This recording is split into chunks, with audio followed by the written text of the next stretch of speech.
BJP leads electoral bond funding with rupees 6,061 crore.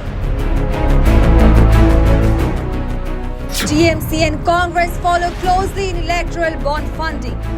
Opposition parties criticize BJP over electoral bond controversy. SIBAL calls for SIT to probe electoral bond funding issue.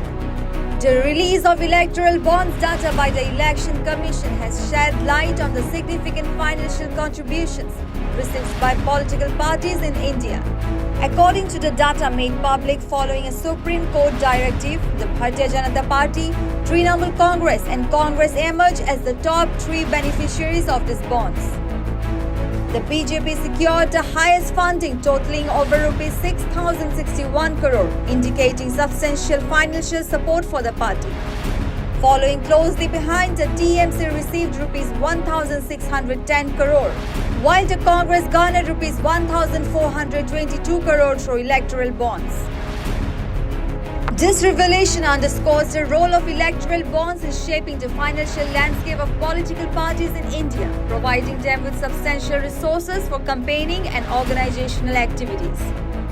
Beyond the major players, other political parties such as the Bharat Rashtra Samiti, Biju Janata Dal, AIADMK, Shiv Sena, TDP, YSR Congress, AAP, JDS, NCP, JDU, RJD, SP and DMK were also recipients of electoral bond funding, highlighting the breadth of financial contributions across the political spectrum.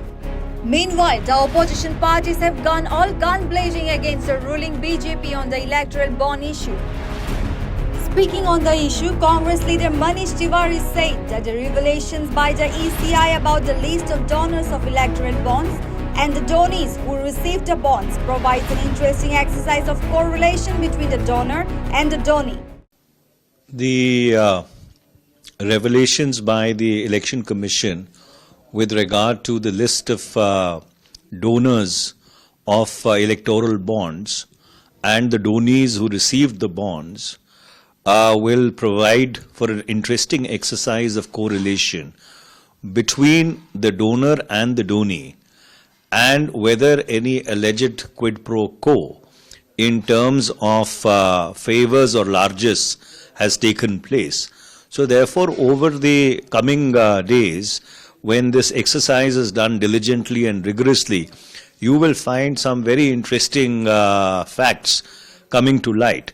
However, most important is that those unknown donors or mysterious donors who are hiding behind electoral trusts or shell companies, the Supreme Court must direct that the corporate veil of these shell companies or electoral trusts must be lifted in order to determine as to who the true donor or the true purchaser of these bonds are and to whom these bonds have gone. On the other hand, SIBAL said that SIT should be constituted to probe the matter.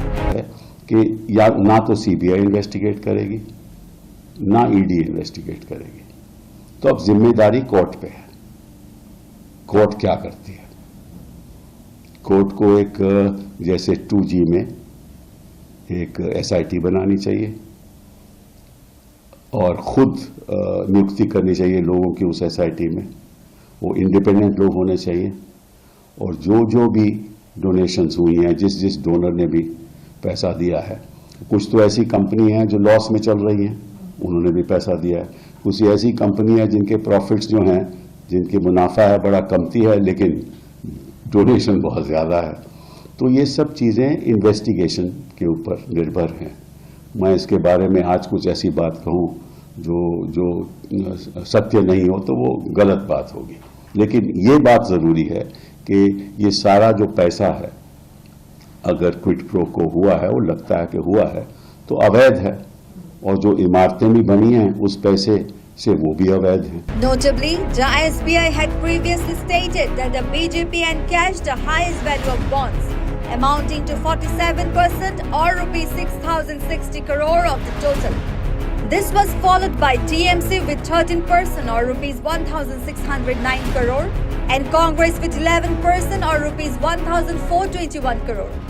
The SBI issued bonds worth rupees 16,518 crore in 30 tranches from April 2019 to February 15, 2024.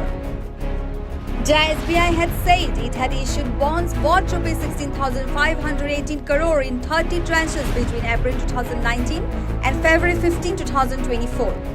The list of bond purchase has entries until January 11, 2024, while the list of bond encashment has entries until January 24, 2024. Likely the reason why the totals do not match with the one given by the SBI. News Desk reports Sach, the reality.